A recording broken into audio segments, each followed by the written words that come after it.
Welcome, everyone. This is a call to the workshop. Good afternoon, Ms. Enville. The time is 12:03, and we are going to begin our workshop. I wish to welcome everyone to the Superintendent's Workshop being held in the Joe N. Idelette Jr. TEC. I ask out of respect to everyone, please silence all electronic devices, and also if you have any material you wish to share with our executive assistant, please do so. She's over there. We will take a break every 2 hours if needed before that. All right.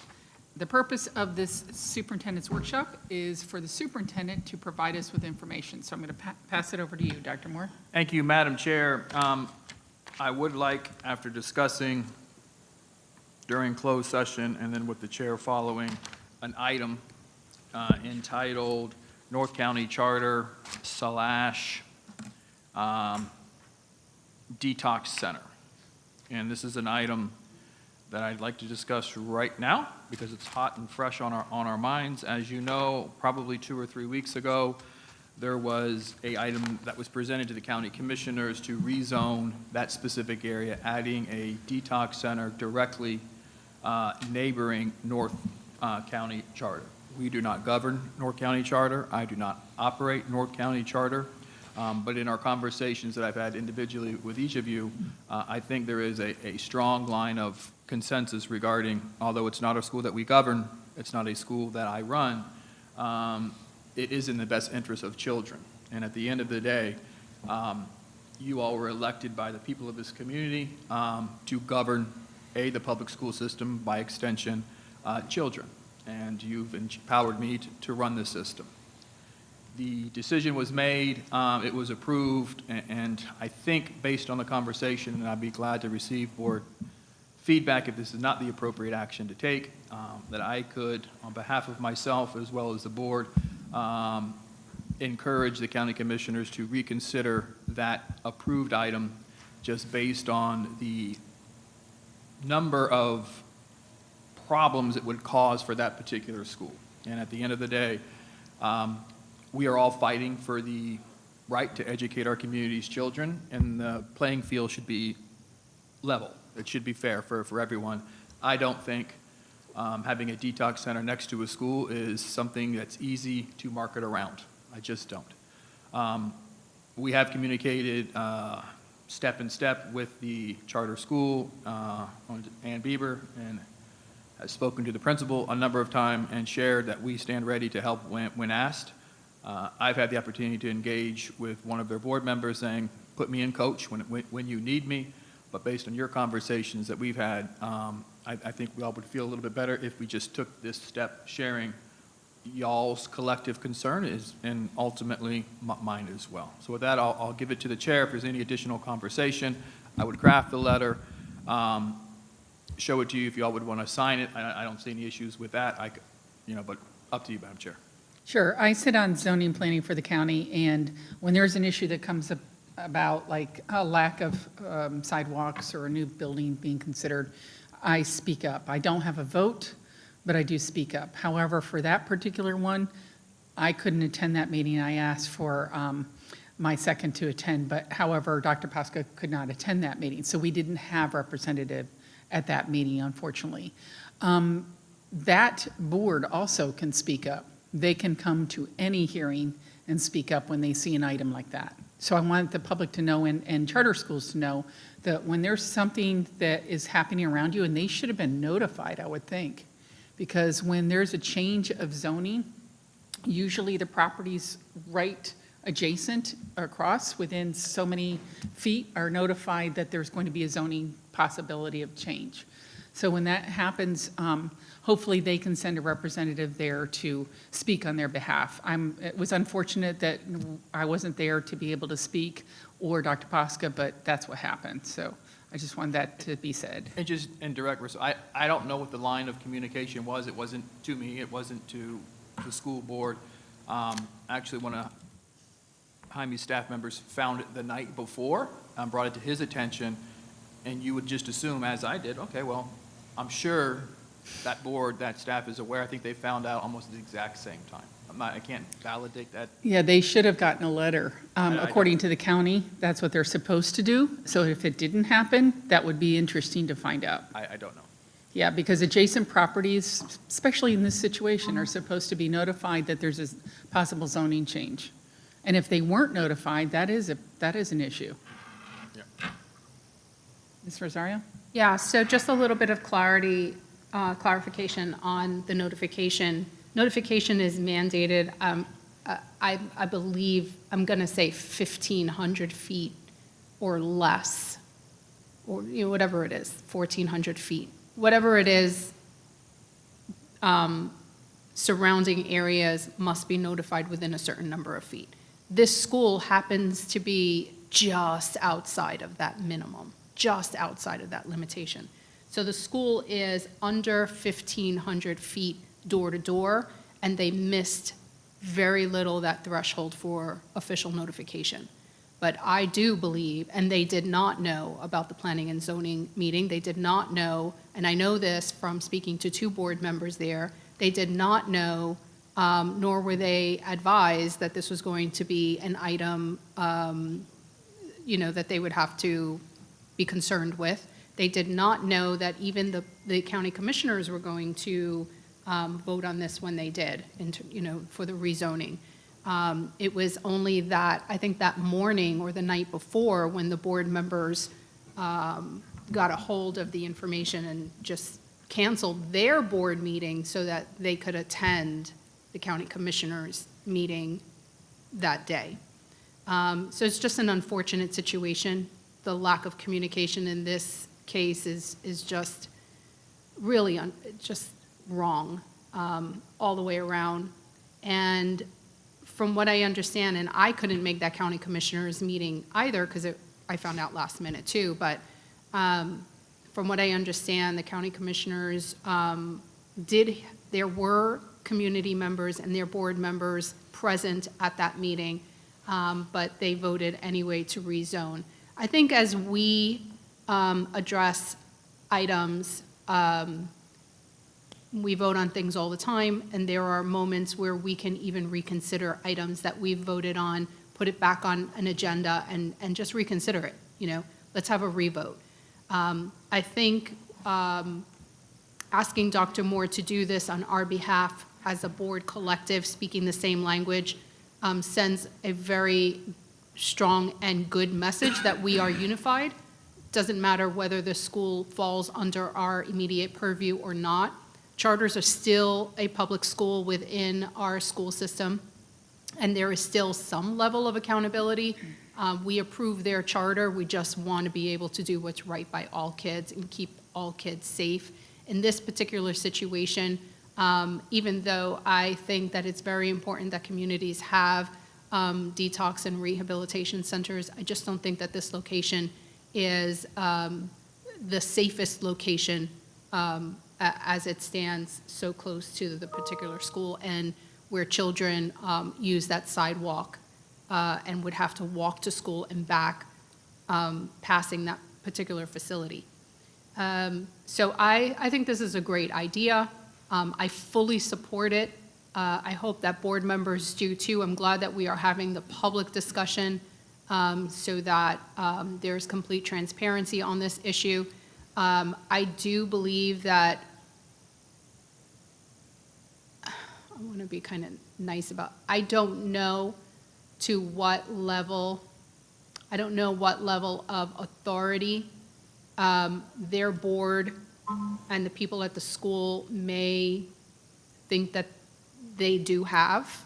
I don't know, but I do know that Dr. Moore and this board can do something. Will it change? I don't know, but at least we can do something. I think it's very important, and I fully support it. Okay, any other board members? Mr. Dyer? Yeah, I would say that it's more than a North County charter issue. I'd say that it sets a precedent. And, if they can do that with North County charter, how many other, we have, our elementary schools, our middle schools, our high schools, they can do it to those as well. And I think the issue is bigger than North County charter. It's about kids and the safety of kids And I think that we certainly ought to register our strong dissatisfaction with the vote and encourage them to reconsider. Dr. Jones? I support Dr. Moore writing the letter for the school board members, because overall, this is about our children. Yeah, I'd Dr. love to Pasco? add something. So, yeah, I mean, I definitely support this item, and I'll just say that I obviously take care of people with very significant drug addiction every day in the hospital, some of which who are suicidal and Baker acted or arrested. I put them through detox as a medical professional, and some of them go on after discharge to go to a detox center. So this is part of my day-to-day activities. It definitely does not belong in the same zone as a kid's school. You know, I don't think the common sense test was applied during this meeting for this item. So, you know, one question I do have is anyone familiar with North County Charter and their fencing? Do they have fences around their whole school? They do. They do. They do. And are they of a proper height, or we don't know for sure? Okay. Because this is a very big local security threat for that school. So now the security measures that they have in place are likely inadequate now to meet the local security threat that now exists due to this detox center, which will almost certainly have drug dealers coming and going, trying to sell drugs in and around that area, around our children, and poses an immediate threat to those kids. So, you know, I think it was ultimately a mistake by the county commission to do this, and I will hope that they will try to revisit it and rectify it. Yeah, I agree. I support it. We need to protect all children. All Great. right. Thank you, board, for really bold leadership. Appreciate that. I will follow up accordingly. Before we move on to Jaime's presentation, we have the matter of the white hat. Just as a reminder, the white hat is given on a monthly basis. The pressure that I have placed on myself to do this is extreme, but it allows me to acknowledge cabinet members for their ongoing effort. And this month was extremely hard, as is all months. But I want to acknowledge Jaime for his coming in from another place, taking over one of the most important, if not the most important bodies of work, coming into a small town and transitioning in and building trust is not easy to do. But from the closed session this morning, we all can see he is blended right into our community, holds a high expectation, and is problem solving. So I'd like for him to give his update to the board with a white hat on. All right.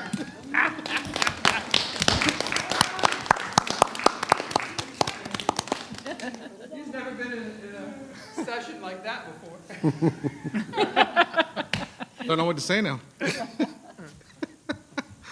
Thank you, Dr. Moore. As you know, by Florida legislature requirement, I got to provide the board an update. And I'm glad to report last week we had our first visit from the Office of Safe Schools. You taking a picture of me?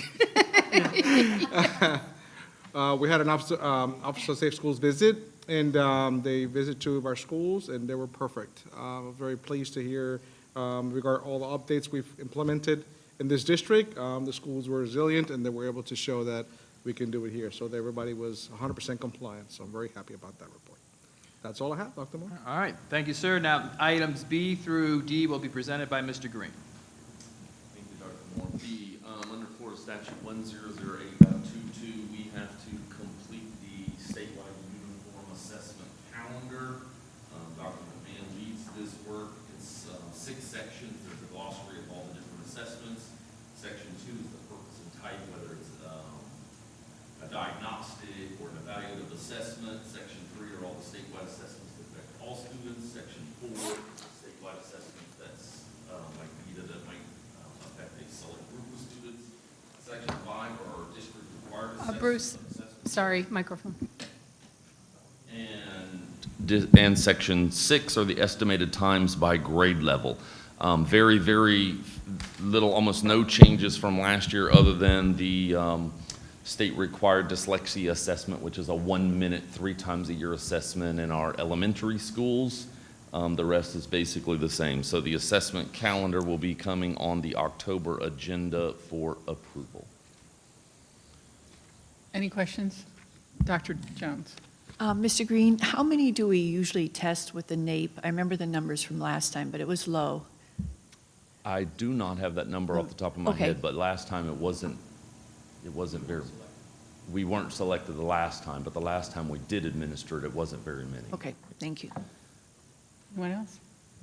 I have a question. You mentioned a 1-minute test.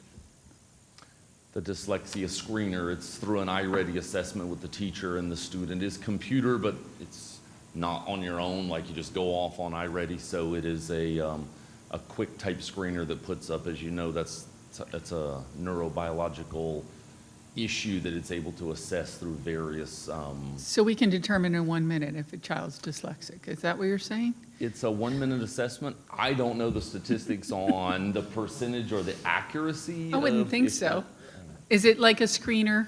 And It to the is. point where if there's an indication that there's a concern, then we go further in testing, correct? That's all I wanted to know. Correct. Okay. Yeah, when you said it, I thought, 4 oh, classes wait a at minute. time. Okay, we need to touch up base on that a little Oh, more. yeah.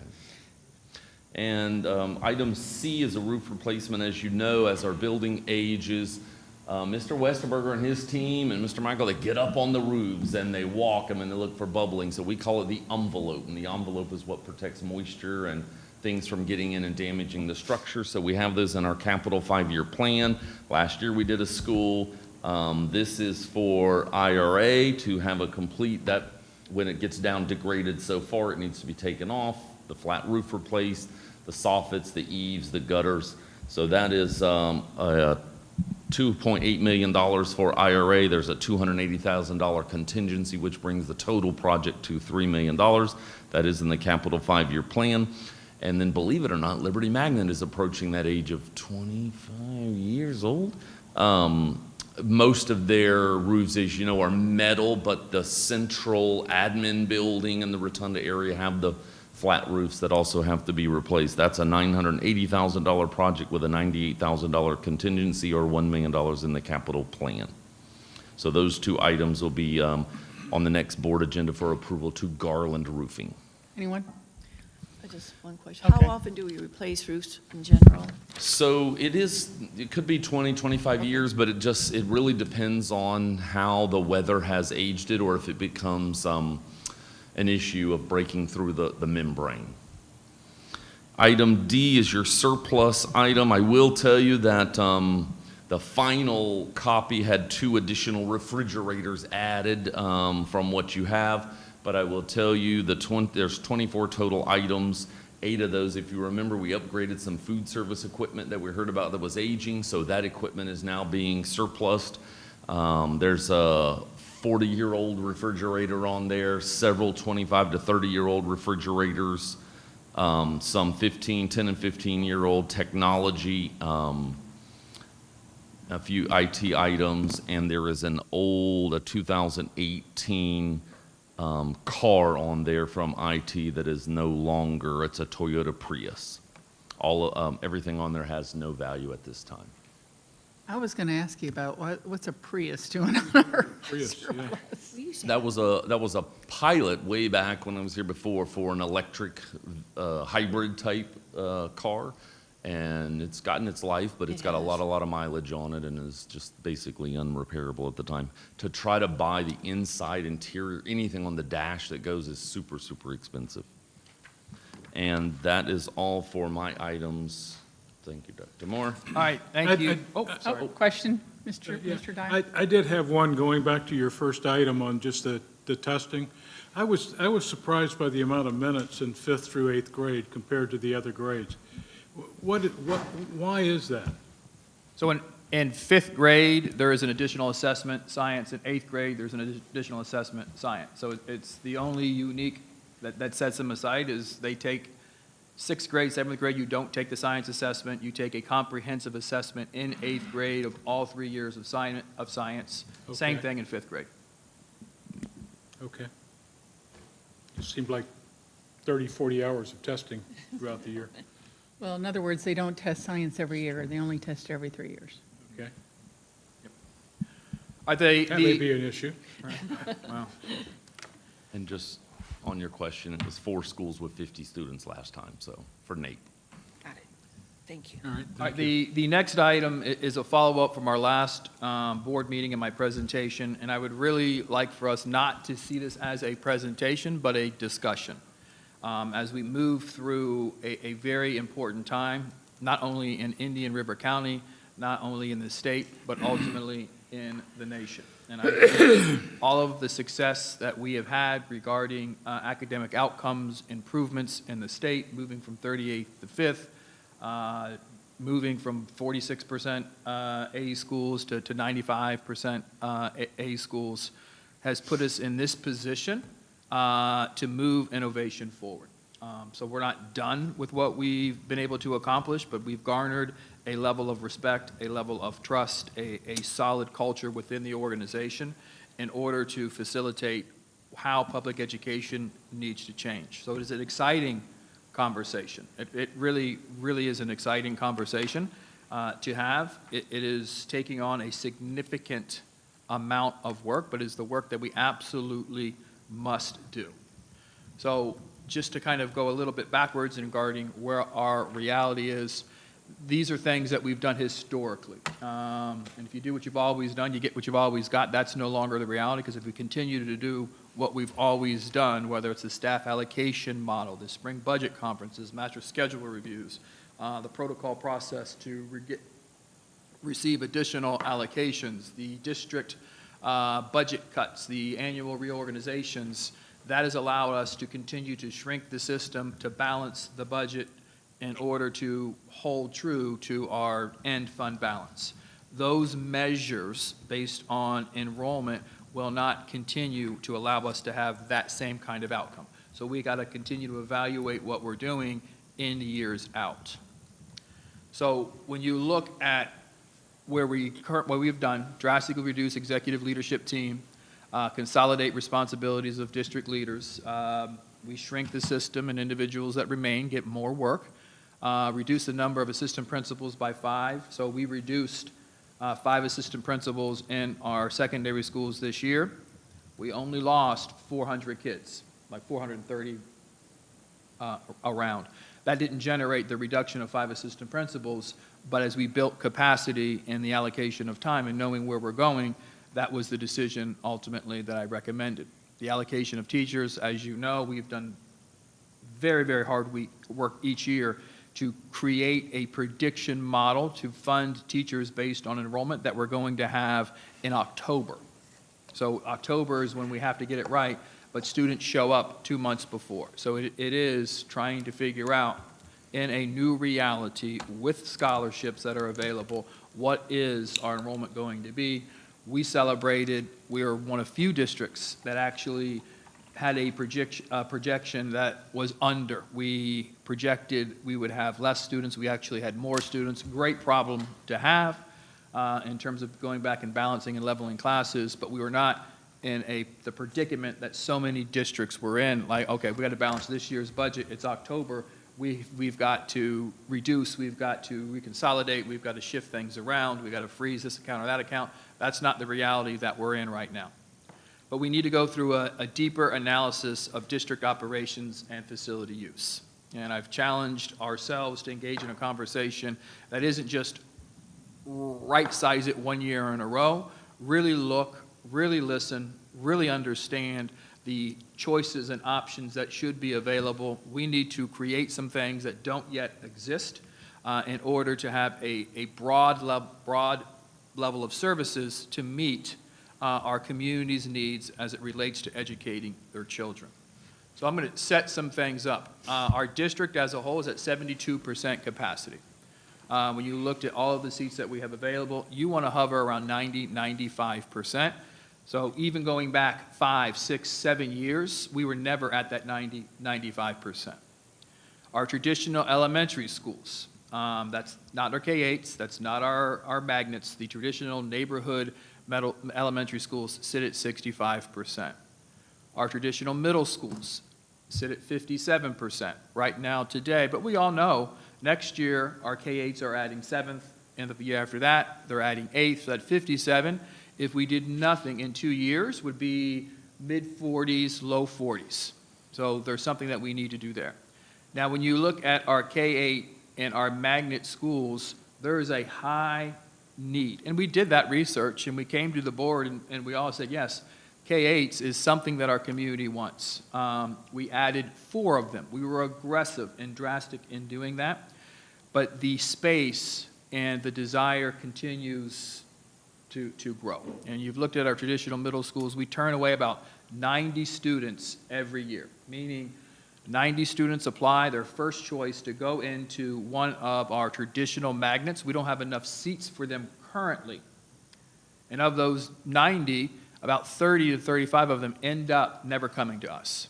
So there is an immediate opportunity to look at it. How do we maximize the opportunity to expand what we know our community wants? And then our traditional high schools are sitting at about 82%. So we need to look at the number of elementary schools within a mile radius. And we're going to look at some very specific schools in a minute. And we need to look at boundaries, to reconsider boundaries to maximize enrollment. We have not touched our boundaries with the exception of Pelican Island Now Classical and Sebastian Elementary School, and that was because of the moving it to a magnet school. Outside of that, we have not had boundary examination. So we need to go through a boundary study to come back to the board to say, this is how we should balance the enrollment within our current use facilities. And then looking at our K-8 magnet schools, are there opportunities within the current structure of schools that we have to increase that enrollment? So we all know our K-8's highly successful in school choice, student experience, cost analysis in terms of the capacity. So as we move to K-8s, the initial conversation was we can be able to add additional spaces, add additional portables, which now cost a lot more than they did when we had that initial conversation. But we still would be turning away future kindergarten parents because the seats wouldn't keep up with what the demand would be. So we would like to repurpose and have a conversation regarding the numbers clearly say 4 middle schools, even right now with doing nothing different, isn't something that we can justify, but are there opportunities to repurpose middle schools in order to expand offering for K-8s, an aggressive way to right-size middle schools while at the same time offering something we know parents want. So as you look, these are the problems that we're looking to solve. How might various facilities change, align with the district's long-term plan for innovation, educational programming, and ultimately optimizing the use of facilities? What is the current projected and total student seat capacity and enrollment at each school site? We look at Vero Beach Senior High School. We're one of the only districts that has a separate standalone facility for 9th graders. That comes at a cost of about $1.2 million a year. That's when you compare to Sebastian River Senior High School, we're spending $1 million more at Vero in comparison to Sebastian River Senior High School. We can fit them all into the main campus. That's a conversation that we have to have at some point in order to determine that $1.2 million, how could we reallocate those funds to be in better service? You look at some of the programming, one-third of our students in the 9th grade center have to be bussed over to take the advanced academic courses because we've done such an intentional work at maximizing high school courses in middle schools. We now have to, chemistry is a big one, Kelly. 1/3 of the kids, we can't get those children in 4-minute passing time from one campus to the other. Our most advanced children are missing academics because we have to shuttle them back and forth. Because it's now 1/3, it's 2 buses, so we've doubled the cost in the shuttle bus.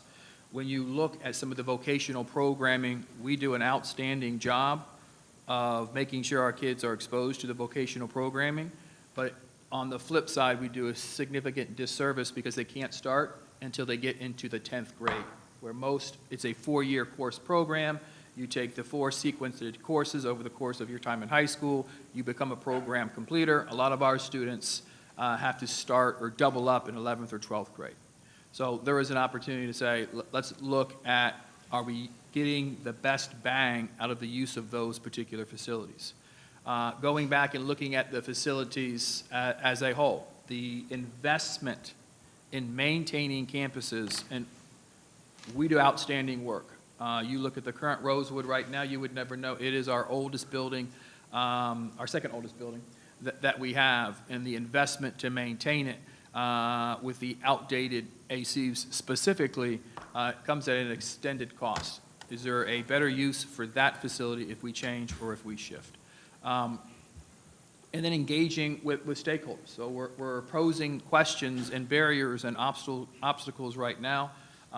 Really looking forward, the next step of this is going in and engaging with schools to bring back a recommendation that isn't siloed, that is 100% transparent in regards to what the recommendations would be to do a few things. Maximize the spaces that we currently have within our school system. So the goal here, board members, is to just engage in a conversation, receive your feedback as we go and we look to go through what will be a comprehensive analysis to bring back recommendations as early as December, keeping in mind our our board meeting is December 1st, so it's very, very early in December. But we want to look at our elementary spaces, and we want to go through a rezoning process. Currently, we have 3 schools that are extremely close to us. Citrus Elementary School sits at around 64% capacity. Glendale sits around 54% capacity, and Vero Beach Elementary School sits around 74% capacity. And they're all within a 1.5-mile, 2-mile radius of each other. There is an opportunity to expand programming and choice at schools, maximizing it at one school or the other, and being more efficient at maximizing the space that we have available. There are opportunities, as I glazed over, but repurposing some of our middle school spaces to maximize K-8s. Some of the feedback, it was in the presentation, but I didn't cover it, our K-8 middle school students, the students in 6th grade right now, love the experience. We're fully aware that I'm not going to have some of the middle school things, the arts, the gym, the programming that comes along with what is typical. So they know it, but they still say, we really would like to have it. So there's an opportunity to restore some of those services too. On the north end of county, we have some campuses that are under-enrolled. So maybe co-using facilities might be an option. At the end of the day, it allows us to engage in a conversation to maximize the resources that we have, the facilities that we have, over the course of 1 or 2 years. We want to do this without impacting employees. That's been my stance from the very, very beginning. We're not doing this because we're in financial crisis. We're doing this because we want to maximize space, innovate programming, and continue to be our community's #1 choice in educating its children. There's other programming that does not yet exist, in which I would recommend we would use some facilities that would become open, or portions of facilities that would become open. The homeschool environment, as you all know, has grown drastically over the last 5 years within the state of Florida. Whereas before, it may have been directly linked to a faith-based church in which they partnered with a particular church. Because it has grown so fast, there's a number of homeschool programs or folks within the community who aren't connected to a faith-based program, but ultimately taking advantage of the scholarship. So there's opportunities to offer some of our spaces, our playgrounds, our media centers, our educational facilities to support that kind of initiative. Doesn't currently exist. The advanced academic courses, whether it be calculus, there are opportunities to say you could take these courses in some of our open facilities. The enrichment the co-ops that are taking place. Come in, conduct your co-ops on our particular space. We're also engaging with our technical college. As you know, we are the only technical college on the Treasure Coast. So just in initial conversations, if we had additional space and thought of using space differently, what things could we offer? This isn't how we would fund them. It's just one question, and right off the bat, barbering with the manicures and the pedicures, there's no program. There's no program. Cosmetology, we're turning away people hand over fist because we don't have it, and it's not anywhere within our community with the exception of one small program that costs way too much in the mall and doesn't meet the need.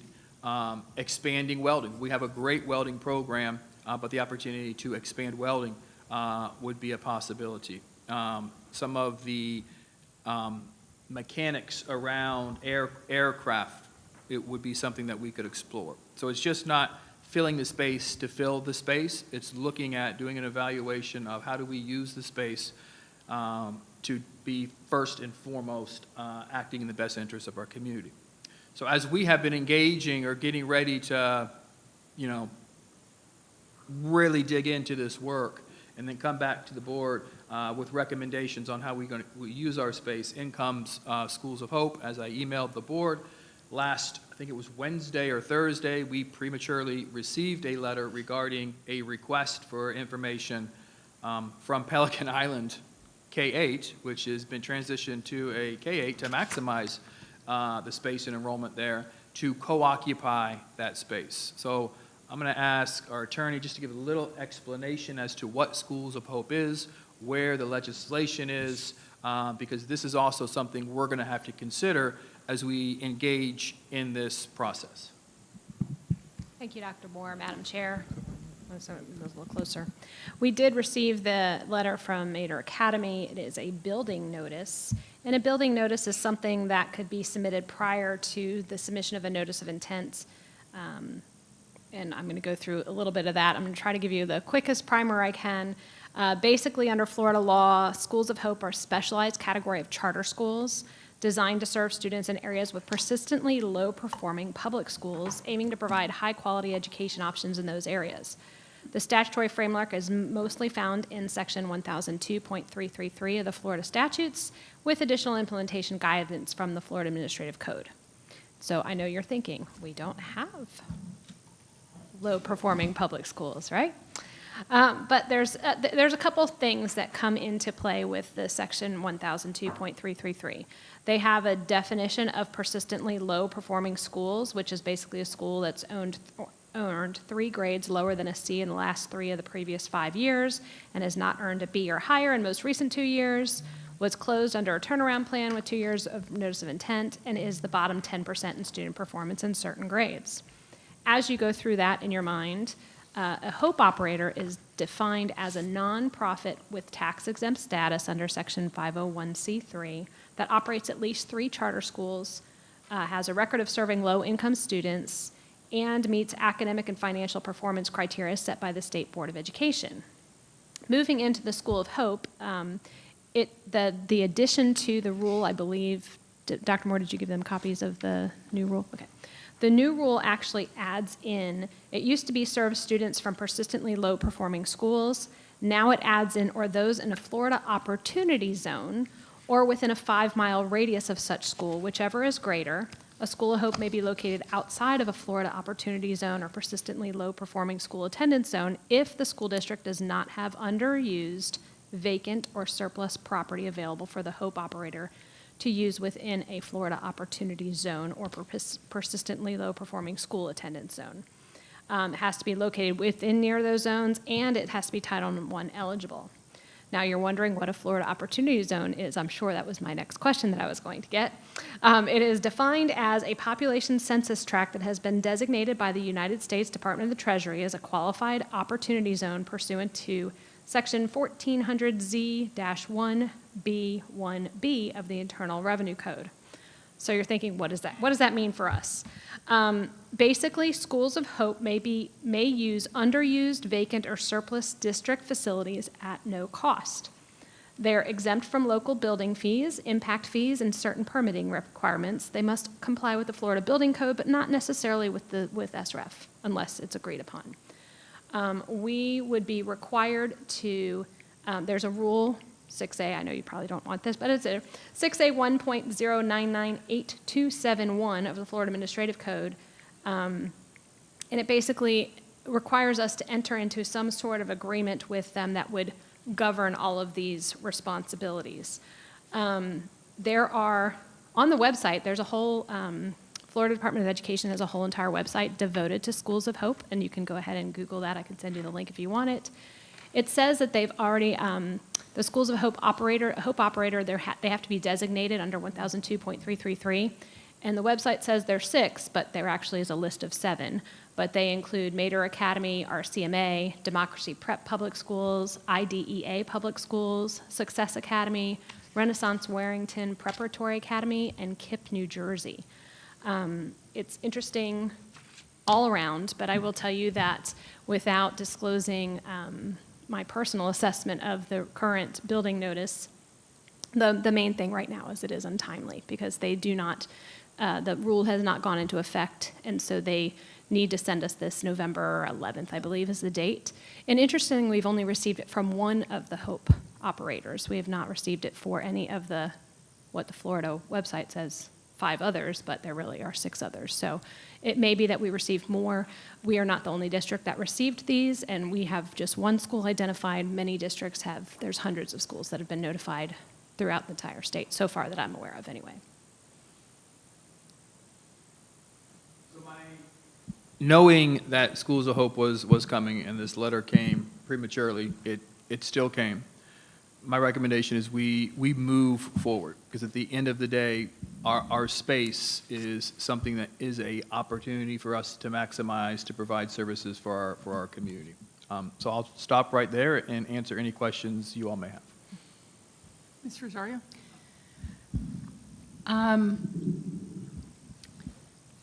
This is something that I think is, let me preface what I'm going to say with, I am probably, and maybe with the exception of Dr. Posca, the biggest proponents of school choice than perhaps most board members here, because I live it, right? I homeschool my son and I advocate for public school at the same time. However, this rule, which by the way, board members, you all have the revised rule on your desks. I put them there earlier for the changes. This rule, in my opinion, is an extreme overreach of all overreaches that I think the legislature and the Department of Education has done. I don't think people understand the gravity of the potential issues that this could bring, not just for us, but for schools, public schools everywhere. I have friends in other districts who have received multiple requests from multiple Schools of Hope operators in multiple districts. In simple form, and I think everybody needs to be really concerned about this. In simple form, what they're asking for is to co-locate within our current public school. Let's think about that for a minute. For a non-profit 501c3 charter school, not a charter school that wants to operate separately like the ones that we have, like Charter High School and North County Charter School, they have their own function, they work. This is a mandate that if they ask to co-locate within a current school building, they can. Can you imagine having our any school, let's pick Vero Beach Elementary, just as an example, and within that same school is also a charter school that will have to function according to the rule and according to the statute and Ms. Enville, please correct me if I get any of this wrong, because it says it very plainly here in black and white, for free. If you look, board members, 1, 2, 3, at the 4th page of the handout in front of you, line number 5, all the way towards the bottom, yours isn't highlighted, mine is highlighted. It says pursuant to 1002.339, blah, blah, blah. Right in the middle it says, it says School of Hope to have the practical and effective use of all or part of an educational facility at no cost. So they could utilize our building, be in our buildings at no cost to them. We carry the entire cost of a 501c3 charter school within our school buildings. And it does say, which includes, at no cost, which includes both the ability to occupy the space, to operate within the facility, to receive facilities-related services, except as expressly provided in this rule, which really there are very few exceptions. Further, students enrolled in School of Hope shall be included in the district's total capital outlay full-time equivalent membership and for calculating any other maintenance funds for the facility. But in another place, it will say that's not necessarily the case if they apply for a LEA title. I forget what that's called. It's an educational, what is that, Dr. Moore? Designation? It's a title that they need for educational purposes. If they apply for that title, we don't get FTE. We can't even claim them as within our school grades. But they'll still be co-locating in our schools for free. It also says, at the request of the co-located School of Hope, at their request, the school district must provide the School of Hope with the same facilities-related services as it provides all district-operated schools, including, without limitation, custodial services, maintenance services, school safety services, food services, nursing services, student transportation services. Here's the kicker. On all days that the School of Hope is open,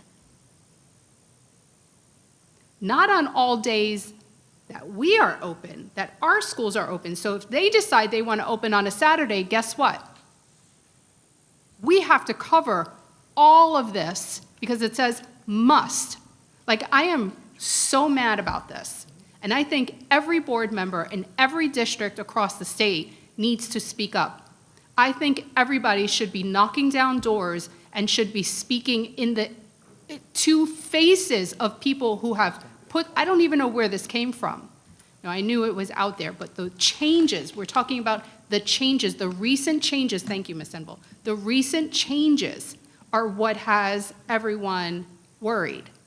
And the fact that there are rumors, because a lot of people don't really understand, and I mean a lot of people, a lot of school board members across the state who are friends of mine are being told different things. And I think that's also an issue. We have to be very careful not to listen to all the things that are out there, but follow what is in black and white. And we have the best attorney the entire state has to offer, who is so on point with, you know, her legal advice and her legal services. I actually would love to be able to have you share. I know you've got the mic in hand, but I think that this is such an overreach, and it is an incredible imposition for us to carry all of the costs and be at their beck and call, essentially, is beyond reason, beyond reason. I can't imagine how this even passed the muster. We don't even get to choose their curriculum. You know, I mean, this is a free service. And we're going to wind up paying the cost for it. Lastly, I promise, the three things that we have to pay attention to that I think are our saving grace. Number one is that their request has to be for a school with low-performing students. Schools with that's one option, right? Low-performing students. Thank God we don't have any of those schools. Thank God. There is something in their legislation, in the statute, that says that in order to be a low-performing school, you have to have below a C, but you have to have above a B. They forget the C. The C wasn't even considered in there, the way the language is in the statute. Like, you can't make this stuff up. So low performing, so you talk about pressure among superintendents. I told my friends who are board members across the state, like, you better get your stuff, get your superintendents on the line with making sure that their schools are not low performing schools, number one. Number two, the other option is opportunity zones, right? Dr. Moore talked about opportunity zones. And there's a third one. I think there's a third or, and I forget what it is right now. It's probably right in front of me. So our saving grace, if. There's a may and an if in there, I promise. First page, Ms. Enville, and then I'll hand it over. First page. Number 3 on the first page. It says, an entity that has been designated as Hope Operator, which we know, may establish a school of hope. Doesn't mean that they must. It means they may establish a school of hope within an attendance zone, or that was the third one, attendance zone, or within 5-mile radius of the school of low-performing public schools. A school of hope may be located outside of the Florida Opportunity Zone, and I want to stop right there for a second, because we have another opportunity here. What I'm hearing from other board members that they have been told, which I know is not true, is that some of these schools of hope, if there is no location within their school district or within a current school for them, they can actually be outside of the county and still service a particular school building, and that is not true. And that's why we need to be able to stick with the black and white. That is not true. This says, on the very next line, it says the School of Hope must be located in the same school district as the notice of intent. So we have to be careful that we don't get bamboozled or bullied into saying, well, we can be anywhere that we want and still service. No, no, no. You have to be located within the county that you're serving, and you can only be outside of the 5-mile radius if we don't have a facility to give them. And Madam Chair, I'll stop right there, because I can go on about this forever. Did you want to say something, Ms. Enville? Go ahead. Well, why don't you speak to what she was bringing up about the 3 options? So those options are correct. There's either low performing or there's the Florida Opportunity Zone. Interestingly, they can be, like she said, they can be designated as a local education agency, an LEA. That's it. And that way they get to receive their federal funds directly. And they're exempt from most chapters of the Education Code expressly in the statute, except for student assessments and grading, civil rights and anti-discrimination laws, and health safety and public records laws. They do have to comply with those. Interestingly, there is we would enter into, like I said, a performance-based agreement, which would include academic and financial plans, enrollment preferences for targeted students, student achievement goals, transportation and facilities use, and grounds for termination. And the statute specifically says that if a district fails to enter into a performance-based agreement within 60 days, and this is once we get our notice of intent and we go on. Right now, we just have a building notice, which is premature, but anyway, just so you know, we have 60 days within which to enter into the performance-based agreement, or we have to, if we don't do it within those 60 days, we are required to reduce our administrative fees for all charters in the school district to 1%. So there's a little bit of a penalty in there if we don't. So, Mr. Dyer, you want to speak? Well, I mean, it's coming at a great time, really, with everything that we're doing. You know, I'm going to talk on several levels and then circle back to this, but on the first level, Dr. Posca has been talking about the efficiency. And I think that the plan that Dr. Moore and his team are presenting is certainly part of that efficiency.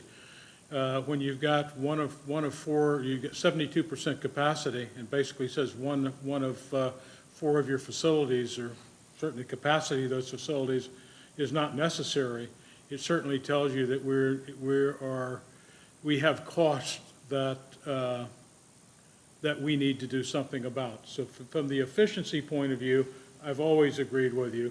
From the way we verbalized it, maybe a little differently, but I think we're certainly honing in on your suggestion. The other thing that I said is I have been talking about, probably for the last several years anyway, is the defunding of public schools and what's happening. This is another example. Yep. They're going to get what they want because they are, any way they can, they are taking away funding and taking away the ability of public schools to properly function. Thank goodness we're in a district where 95% of our schools are A schools. Thank goodness. I mean, it is unbelievable what's going on, whether it is the categoricals that have been put into our base allocation, whether it is the 70% of the kids who are never in public schools that are taking public school money to fund them. It's not a question of them having a right to the money, it's a question of the way the state funds it. But they have a plan to defund and minimize public schools and to privatize them. And this is the entry, the end run to do it, to do away with public schools. Public schools are going to be left with the parents that don't care and the kids that have special needs that have nowhere else to go.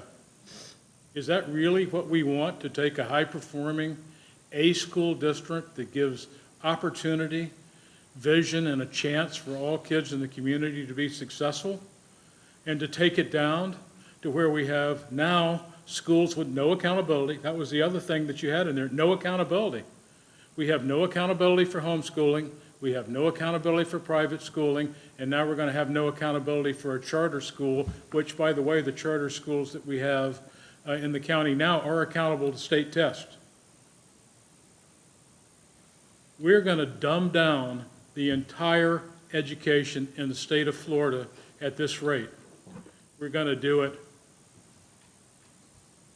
through financially, and we're going to do it through undermining the ability of the schools to have the common, I guess, mass of people to educate. It is unbelievable what's going on from Florida. I know Ms. Berenborg was at a meeting last week where she heard more of this. Mm-hmm. And I think it's something that's going on in Florida that we've got to stop. I don't know if it is a huge marketing campaign. I can't believe that the legislature, it is intentional because they can't be that stupid. The legislatures can't be as stupid as they appear from everything that's going on. Come out and say what you're going to do and come up with a better plan, but don't chip away at it bit by bit. I mean, this infuriates me. It's infuriated me for a while because of what they've done financially, and it's all the, as I say, the magic tricks. Don't look over here while we do something over here. Yeah. It's all bull, and they are going to destroy public schools in Florida. And look, we've shown what a district can do when you get behind educating kids and make it about the kids rather than the adults, when you hold people accountable in the schools to educational outcomes, all the staff, all the teachers, all the administrators are held to educational outcomes. It can be done. When you see in Vero Beach Elementary, classes where we have 2 classes that 90% of the kids are reading at third grade level in third grade. The state of Florida, what, 52, 53% achieving at third grade and third grade level?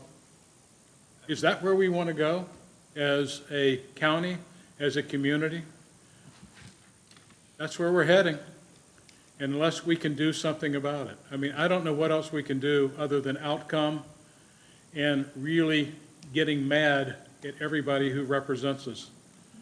Somehow, people need to know what's going on with education in Florida because it is not going the direction it should. Peace. Dr. Jones?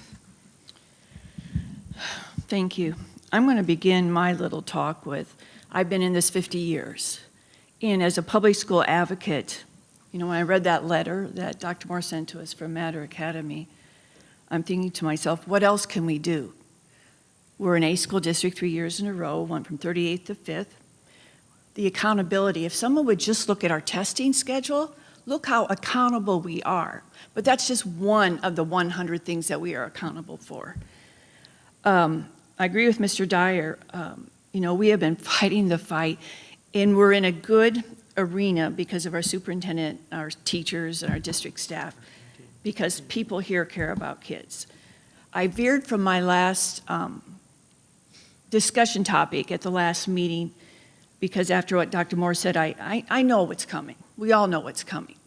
And I thought to myself, the one thing we have to do is work with our community, make sure they are aware. And I could kind of see where some of this is going, but as soon as we know it, if we have an empty building or if we're going to do K-8 somewhere else, I've been to all the K-8 schools and they're all looking at me and saying, Doc, we're good with 6th grade, it's gonna be tight in 7th and 8th. Yeah, what are we gonna do? I said, well, I know Dr. Moore's working on a plan. I've shared before, I've met with Senator Grahl and Mr. Brackett, and the one thing I keep hitting is accountability. And they did agree, so hopefully something will happen. I mean, with taxpayers' money, how are they accountable? Now, when I look at the School of Hope, I don't know, I agree with Mr. Dyer, I think we should do our best to fight it. I know it's a state statute, but those things can change too. But we're not low performing. We're not out there not doing the work. And once in a while, just getting some credit for that as a school district to make sure, you know, hopefully they know what's happening. But we really just have to get that across. And I think that a lot of our parents, because so many are working 1 and 2 jobs, and just, you know, making sure their kids are doing well in school and so forth, they may not see this coming, but this is coming and it's here. I think in that letter from Matter Academy, they're talking about 26, 27, is that right? Yeah, it was 26. Okay, 26, 27. And Dr. Moore, I don't know what we're going to do, or by December we'll know what's happening with some of our, obviously our enrollment. It declined, but not as much as we thought it would. You know, how can we make sure our parents are aware? But, you know, it's just something that I'm thinking to myself. I think what will happen is that we will create a system of have and have-nots. And I don't want to go there with this district school. I don't want to go there because I think our schools are doing so very well. And I know with not having the capacity that we need to have to keep these buildings running and so forth, but what Mr. Rosario said and Mr. Dyer said, they come in here and don't pay us a dang penny. Am I right? Yep. Okay. They don't pay us a dang penny. They don't have, you know, I got about 50 questions on Hope. Who's in charge of the building? We're the principal, that other, are we going to have the same school resource officer? Are they going to follow the same safety plans? What if they're doing something that we don't like? What happens then? You know, as a principal, I'm thinking, if your kid's doing this and shouldn't be, that's my building. I'm going after that. So I'm thinking to myself, have they thought this through? That the school district continues to pay for electricity, custodian, school resource officer. What about ESE, special requirements? What about our IEPs, our 504s? Hundreds of questions, hundreds. So we need to really look at that, and thank you, Ms. Invold, for looking at it. And I just think it's something we need to, we've got to fight harder. That's how I feel. We've just got to fight harder. Our parents have to fight harder. You know, I know the voucher system is there to stay. How do we know what they're doing in testing? Math, reading, and so forth. Those are the things that taxpayers want to know. So I'm going to follow this very carefully. I guess one question for Dr. Moore, talking about what we were going to do anyway before this came. How soon is it going to happen?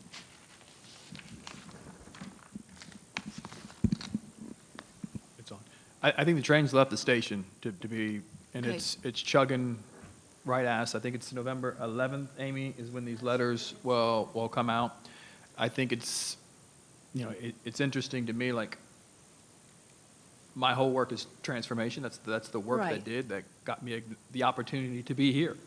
And I think the intent was turn around schools that were failing. But when you have an opportunity zone in which the school within the opportunity school is an A, and has been an A, and is probably a model from K all the way, which will be eighth, there's no need. There's zero need in this community for these kinds of schools. We've earned the right to say, I get it. You know, okay, there's some schools that aren't I think we serving the should say community, no. then if they're not serving the community, then let's do something about it. That's not the case here. It's not the case at all. So the addition of the opportunity zones opens the game. So, you know, like I said, we had schools that were probably 80% 5 years ago. So Correct. if the rules don't change, all of those concerns that you have, how we balance this, how we manage that, how we continue to stay afloat, I do not have a solid answer for. And my other question was, how soon are we, forget hope for now, how soon are we going to move on what we need to do? I think we have to do what's in the best interest of children. And this is an opinion, you have to earn trust in this county. They just don't give it out. Correct. They do not give it out, and that's great about this community. I had to earn it, and it didn't come immediately, and it didn't come without blood, sweat, and tears. I just don't think the kids are here for them to educate. They're not going to flock back to our schools. We don't have 30% of our children not in our schools. So it becomes a battle for the kids that we currently have. Sure. Okay. And what they'll be selling versus what we were required to do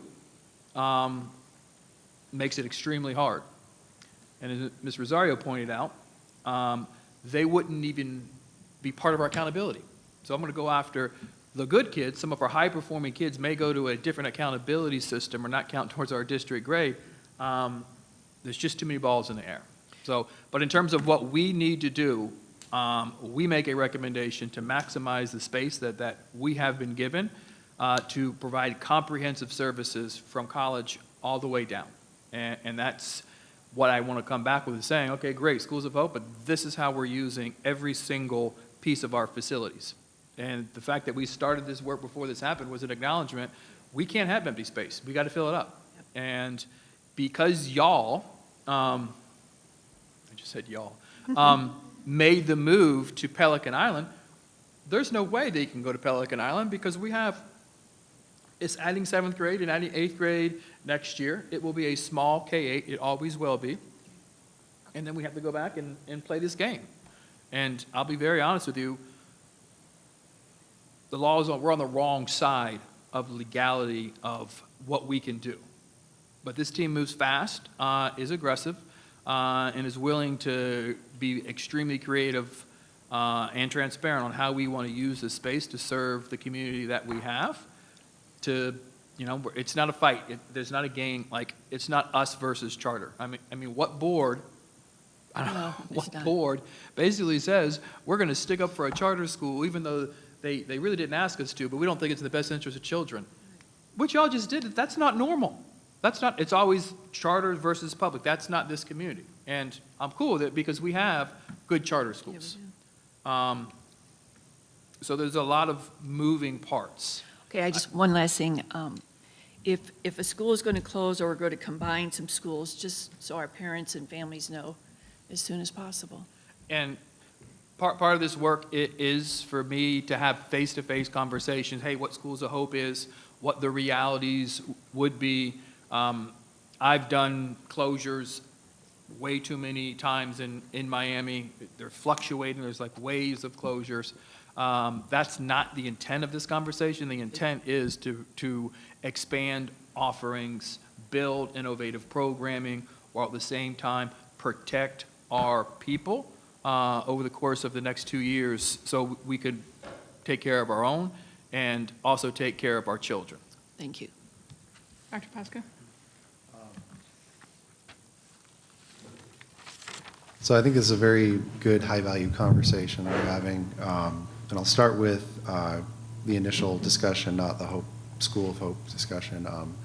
Very happy we have gone from a discussion about efficiency and the future and projections to actionable ideas and contemplation of those ideas and planning of them, because as you are well aware at this point, we have to protect what we have in a way that makes sense for the future. And if we don't, and if we are lackadaisical and hand-wringing and just kind of letting things happen, we will set the district up for financial problems in the future. We don't necessarily have financial problems right now, but if we plan things out, we can remain like that.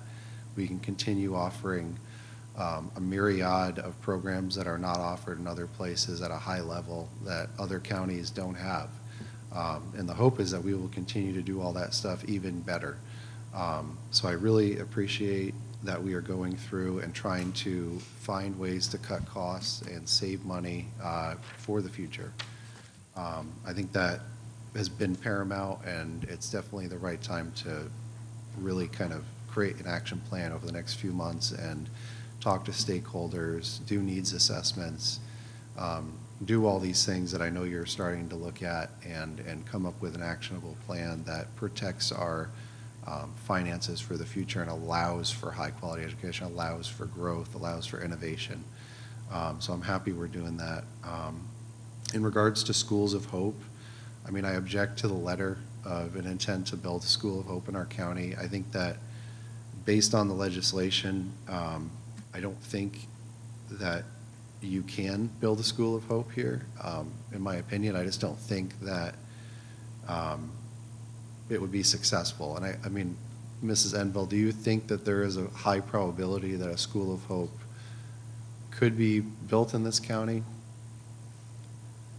They don't have to build it.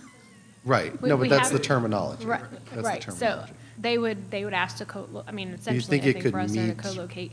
We have to really requirements? look at, I think there's some legal deficiencies and the notice has been sent. Okay. And so we're working with a number of other districts who feel the same way. Yeah. So we can work on that. But as far as low performing, probably not, but the Florida Opportunity Zone, maybe. So So that's we're just looking possible. at some of it. Okay. I mean, one thing about this legislation is if you take it at face value, the idea that I think that they were intending was, it says it in the title, Schools of Hope, in an area where there is really bad public schools. And to be honest, there's places where this makes sense, like in Illinois and Michigan and Maryland and a lot of other places. This might actually be a good thing for the community. In most of Florida, I don't see this being a benefit. I don't think in Indian River County there's going to be any benefit to this. And that's just the 5,000-foot view of it. Obviously, when you go down to the granular detail of how it's enacted, it's unfortunately done in a way where it's going to cause anarchy and make it very difficult to manage your school. It's almost unreasonable to try to manage this where you're intermingling them, I think. It has to probably be a facility that's no longer needed in order for a School of Hope to really make sense to me. And it would have to be in a place where you have bad public schools, which we apparently are one of the better ones. So I don't think that this makes any sense in Indian River County. And then some of the some of the ways that this was written, it looks like it was written very poorly, without really thought process of downstream consequences to how it would play out over time. So hopefully this legislation will be revisited. So I'm going to speak because I haven't had an opportunity to speak yet. Yeah, so I went to the Florida School Boards Association leadership training and committee meetings. I'm a committee chair for advocacy for the state. And advocacy means that when we get the legislative platform, you know, we help our membership advocate. And you're going to hear a lot of calls to action this year, specifically on this. Within the first hour that I was there, I heard about all these letters that were going to the superintendent. So what did I do? I think I called you, I don't know how many times I called. You were. I was on it. So I called him several times. Every time they said something, I pulled out and I hobbled outside and I called him. Because I said, is this happening? What do we have? And he said, yep, got a letter. Told me the school. I laughed out loud when I heard the school they were choosing. But it's frustrating, but I'm glad to hear that all the board members are on board and that we're drawing a line in the sand. FSBA is going to have their opening speaker this year at the conference is a demographer. A demographer's job is to look at demographics and look at birth rates and things like that. Shocking information that's going to come at you about the birth rate and how it's going way down across the nation, across the world. And so it's not just here in Florida that we're dealing with this, but we happen to be in a retirement community area, so we're dealing with it a little bit more. So it's going to be interesting. The biggest thing you can do as board members is meet with your legislators. Call them, meet with them, tell them how bad this would hurt our community. And I say our community because I look at it as a whole concept. I've been a principal of really tough school. And I sat there and thought, a lot of my kids, their parents had no idea where they were going after school. They had no idea if they were getting dinner. But the only refuge they had was school. And if they can make it and get a diploma, they can get themselves out of poverty. And the crime rate would lower. And the poverty rate would lower. And the burden on taxpayers lowers. I don't understand how people can't understand this. That you educate your population, all those things go in a great direction. But yet it just seems like people want to keep attacking the chance and opportunity for kids that don't have two parents in the house that are watching for them. I don't get it. It's just not right. The boundary changes, and you know, when we've been talking about what we're going to do because of our demographics and what's happening, and you brought up all these ideas, and you've been kind of talking to me individually. I'm sure you are with all the board members individually for months now about what we're doing. And I can't wait for it all to be exposed, you know, because it's hard to sit on this information, I'm going to tell you. But what's interesting is, in a normal situation, you would take this very carefully. You would go to your community and you'd be very careful with boundary changes, because boundary changes are very personal to people. Mm-hmm. I was a fighting Indian. I want my kid to be a fighting Indian. I don't want the fighting Indians to change. Heard that over and over again. We're not changing high school. No, I know. But, okay, little Indians. But my point, little Dodgers, there you go. So my kids were little Dodgers. You know, when somebody talked about changing the name, they actually came to me and said, we're changing the name from Little Dodgers. I said, well, the Dodgers are gone, da-da-da-da. So people need to relax on that, and they need to say, where are our kids, where's their future going to be? And what can we provide for them that's going to be innovative and awesome? And that's why I love the fact that you're looking at all these innovative and awesome things. I just think that we're going to have to, because of all this, we're going to have to move faster on it. Correct. And we're going to have to put it out to our community how important it is that these things change. Hold on, I'm not done. So school choice, I'm a huge advocate for school choice, Mrs. Rosario. Back in the 90s, when I was an assistant principal in this district, kids had one school they could go to unless they were lucky enough to get on a lottery when they were born to get into a magnet school. And thank goodness that has all changed, because it was frustrating to me to watch parents get frustrated with a school that their kids had to go to and didn't have an opportunity to go somewhere else because they couldn't afford it. So I actually helped Imagine Charter open because of that reason. Now, their charter was a little different than it is now, so I was a little dismayed at how that changed. But the opportunity was supposed to be there for all children to be able to attend a school if their parent wasn't happy with their school, okay? That's choice. That's letting parents choose when they're not happy with something, they can choose something different. And I think we all embrace that. We want parents to be happy, we want kids to be happy with their choice. Not every child in my family, my extended family, goes to our public schools. You know, there's better options for them depending on their needs. You know, I have kids at charters and all over the place. But my point is this, when it starts to impede and takes away from other kids' opportunities, that's when it gets real personal. And that's what's happening here, is they're asking us to fund them for free. And yet they're taking away everything. It's taking away from our schools. It can't be extra money that's coming in because we're having to pay for it all. So it's very frustrating. You're going to hear big time from FSBA, a lot of stuff coming down to get us all pushing against this. It's coming, but I think we need to do our part too, and we need to specifically speak about our community and with our legislators and let them know how important it is that we push back. Okay? Ms. Rosario? Mr. Yeah, Dyer I just had a first. couple of more things on it, just from your presentation, which I kind of missed going through. But one of the things that I would ask is pre-K.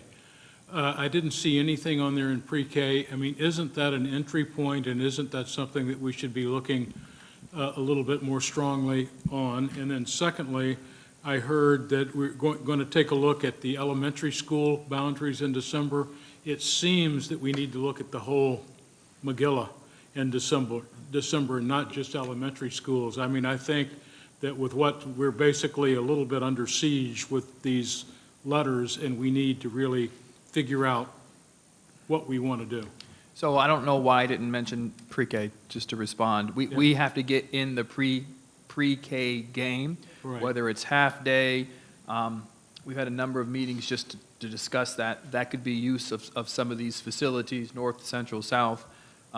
What we do in pre-K now is very limited in terms of the work that this board, myself, are responsible for. So that is one of the ideas that we would float in terms of expanding pre-K, expanding the availability that we could run within our community. And looking at the districts, the rezoning, the elementary schools that I mentioned would be the first step to balance the traditional K-8s, but also the middle schools as a whole. So the middle schools as a whole going at 54%. We have to look at those in order to figure that out. So it would be elementary schools, the 3 schools that I mentioned. There is a segment in Sebastian Elementary School in which we bus kids who live right next to Dodgertown and take them over to Sebastian to have an equal distribution of black students. I am 100% going to say they need to be zoned to the school closest to their house and give them that choice. And if they want to continue at a school, choice is great, but it makes no sense to move a student based on the color of their skin to have a certain percent at a school. Ridiculous. That would be a change. And then the middle schools as a whole, looking at what is the best option to continue a solid choice of middle school while at the same time having an opportunity to expand the K-8. So the middle school boundary, we would look at those 3 specific elementary school boundaries we would look at, and then work with the communities to come back with a recommendation. That's great. And finally, to Ms. Enville, if I could, the question that I have, is there anything, I would assume that you're going to fight it, but is there any legal action that we need to take? Is there any legal action that we can take? Is there any legal action that school districts or superintendents association or FSBA can take? I mean, there's got to be something that is going to bring this to a head and let them know that they're doing the wrong thing, because this is really bad.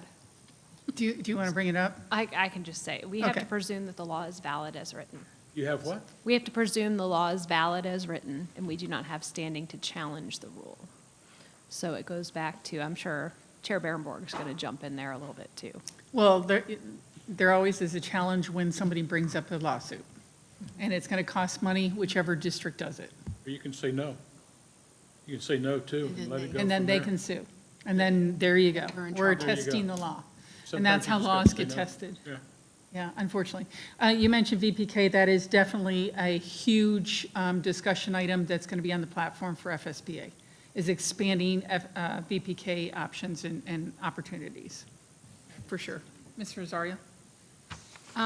Yes, I'm going to first start with saying, Mr. Dyer, I use Megillah all the time, and I think I'm aging myself, the word Megillah you use, so I'm just, good word, love that word. No, great minds think alike. Yeah. Right. I mentioned earlier before that there was a saving grace, there was another saving grace that I didn't mention. I think this is a good opportunity for me to bring it up. In this rule, it says that the facility in which the School of Hope would seek within our school buildings would have to be underused, vacant, or surplus facility. So then the question is legally, what is defined as underused, vacant, or surplus facility? Yes. Great minds think alike. There is a whole definition, if you look there, they actually have defined underused, vacant, or surplus facilities on page 2 in didn't see subsection 5. And so they're going off of the district's reports to the Department of Education about our underused, vacant, or surplus facilities, which includes the number of classrooms, student stations, administrative spaces, full-time equivalent students, those kind of things. So they're going to be going off of that. And so that helps a little bit. Yeah, it does. I missed that completely. Thank you for bringing that up. But even still, it says an entire facility or a portion thereof. Now, in their, and I still see this as a saving grace because in their request for the building notice, it says that essentially they're looking for space for 344 students, right? So if we don't have space for 344 students, which would be a full K through 5, in their first year, by the way. That's what it says. It says it on here. Yeah, I think they First said year, by K five. through 5, 344 Yeah, students. Those are some of the things, Member Rosario, that we're looking at for, as far as legality, whether or not the notice is sufficient. Well, but still, let's say it is. It doesn't really matter. 344, a building space that would be unused to accommodate 344 students, not including staff, or maybe that's including staff, I don't know, vacant for that amount, which we don't have, and surplus facility, which we don't have. So you consider all of those things in there, and we'd have to decline the request because we do not have a facility that fits any of these categories according to their request. In my non-legal jargon, that would be my view, right? We got to look for some of these hidden, I guess, words and verbiage, that they provide within the law to be able to say, sorry, we can't help you. In that particular case, then Mater would have to look for their own facility within or outside of the 5-mile radius. They would have to look for their own facility. If they look for their own facility, then they would have to pay their own way. They would have to use their own funds, wherever those funds come from, to fund their own building, to fund their own schools, to fund their own transportation, their own everything. Am I correct? Because according to this, it's only what's free, essentially, is what is used within our building. Right, and I would love to talk to you individually about the legal strategy. Don't want to discuss that in public if that's okay. Okay. Miss- Okay, so the other thing, so I'm glad that I'm so glad this is, I've been losing sleep over this because this is just insane. And I think, Mr. Dyer, because that was the other thing that I was going to bring up to Dr. Moore, who, are you still, or are you going to be the president of FADS this year, next year, or something? Weren't you nominated to be the president of something? President or something? No, I am just on their executive board. Okay, that's, Yeah, yeah. okay. I got a little something, I got it a little wrong. Because this, I think, let superintendents speak up loud. I mean, you all need to have a big powwow tremendously. And if board members across the state need to have a big powwow too, I think collectively, all we need to do is just speak up and say, just need to put a pause on this for a minute, because this is going to be an incredible hardship financially, for us to be able to cover all of this and so on, and there's so many unknowns. Okay, the other thing that I was going to suggest is we have an upcoming legislative delegation session with Robbie Brackett and Erin Grawl.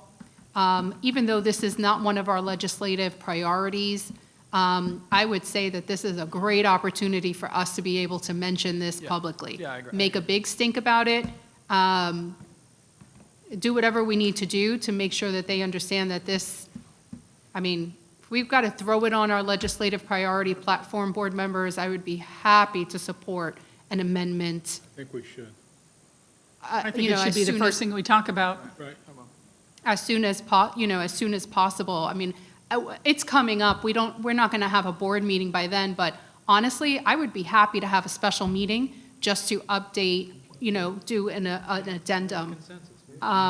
We have consensus. We don't need a meeting. Yeah. We all agree. For Bring it our, up. for our power out. legislative priorities? Yeah. Okay. Consensus. Okay. All right, We're done. all we're all agreed here. All right, done.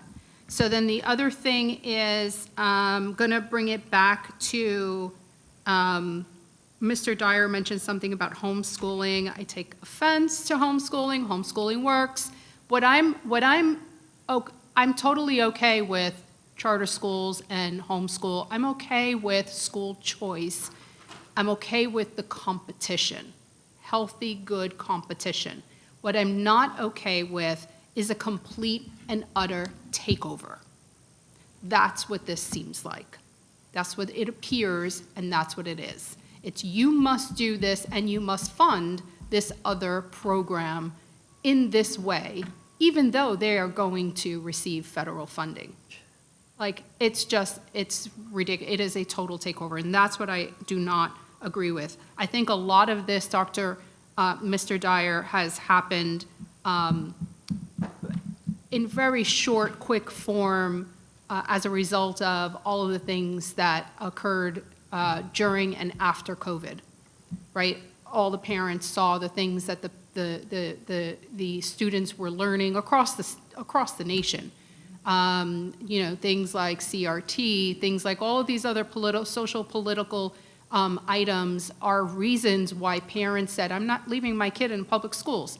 And this is the result. So I'm okay with the parent's choice to choose. I'm not okay with a total and complete takeover. I want to come back to some of the suggestions, Dr. Moore. I'm going to bring it back to your original request of what are some of our ideas with regard to, what we could do with our public schools and locations and efficiencies and all that kind of stuff. I think a really good idea, something to consider, since Classical has, Pelican Island Classical has had an incredible interest, the community has had an incredible interest in it, is to have one on the south side of the county. Classical on the north side, Classical on the south side. It's something to consider.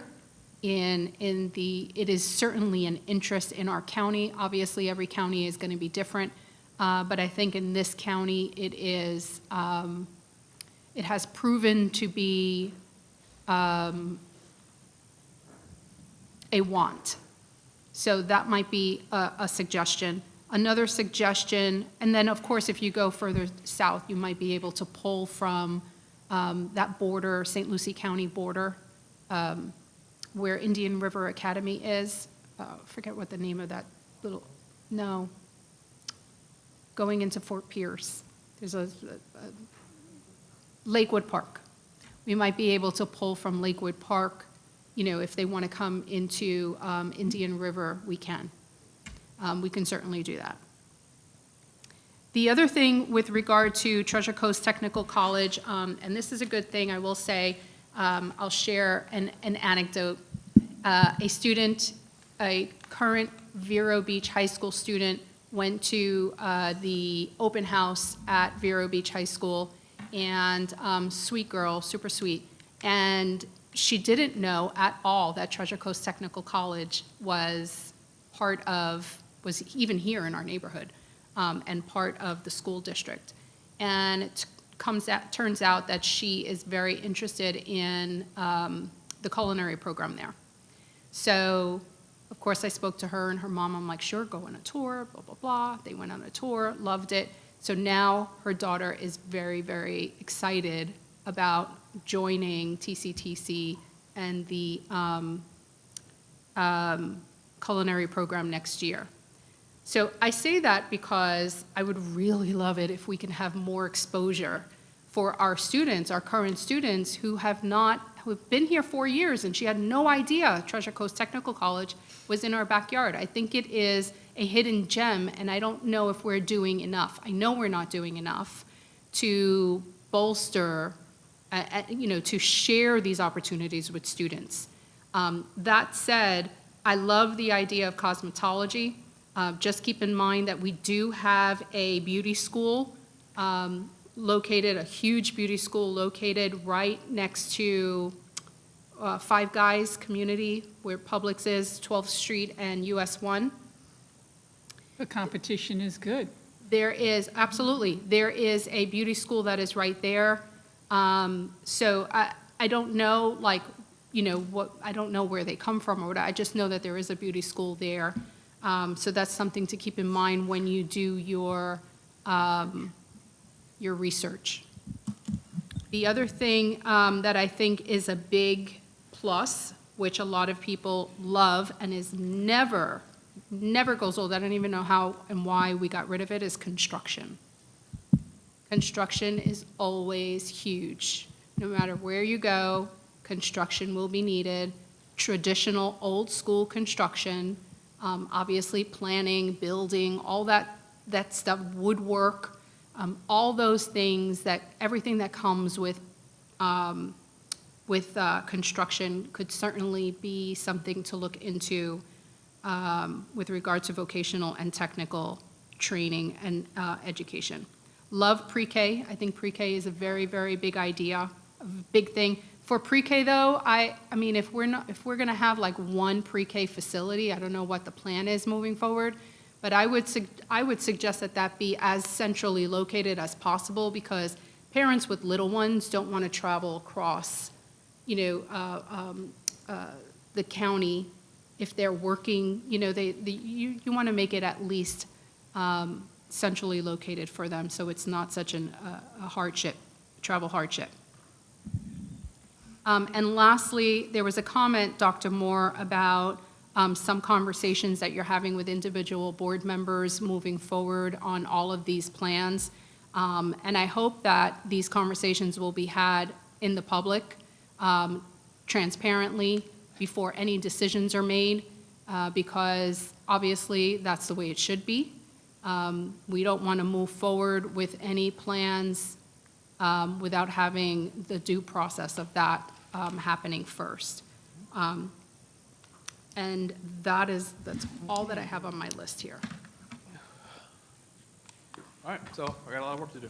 Okay. Thank you, board members. I think it was a really good meeting, and we're out of here at 1:42.